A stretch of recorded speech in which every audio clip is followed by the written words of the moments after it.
Peace and welcome to the Enclave.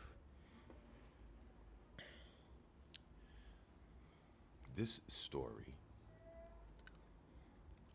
talks about how a landlord took a 20-unit building and donated each unit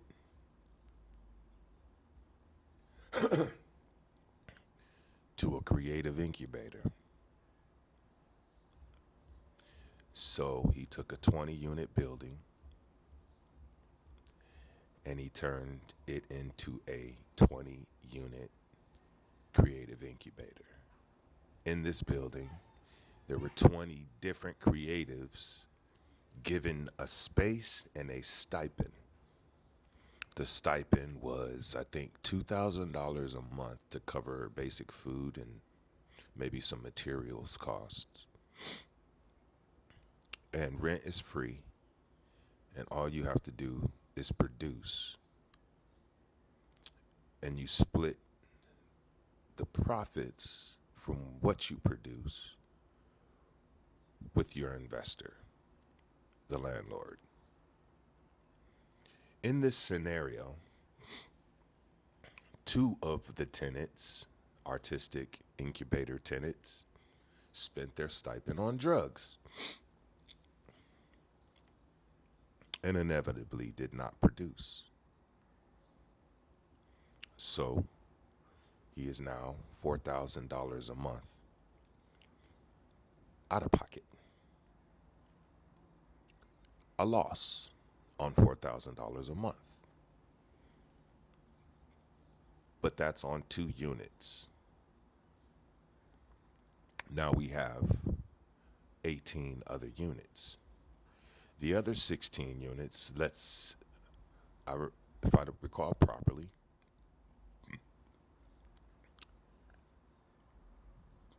two of the units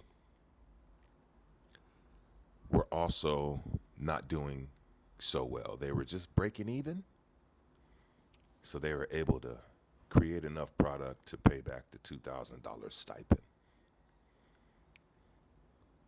So that almost offsets the loss on the two drug addicts.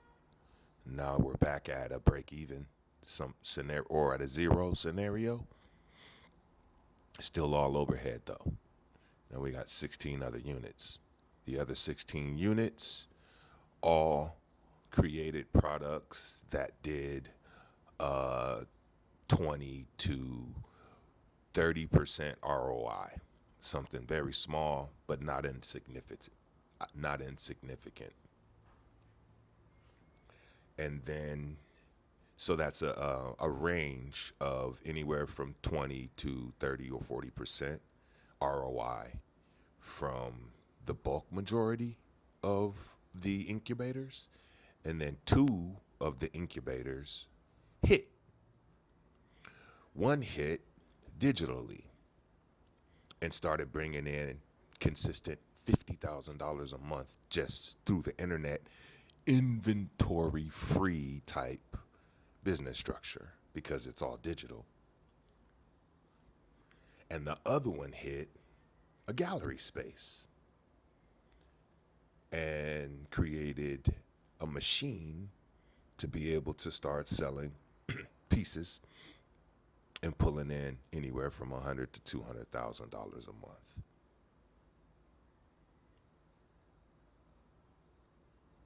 So, in a year's worth of time, this dude's building starts kicking out like $900,000 a month.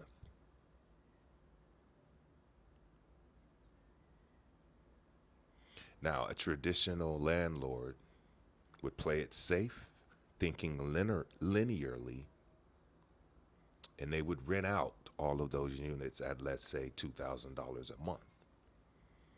That $2,000 a month payment, if all 20 units pay every month, is going to be somewhere around 500,000 or close to that a month.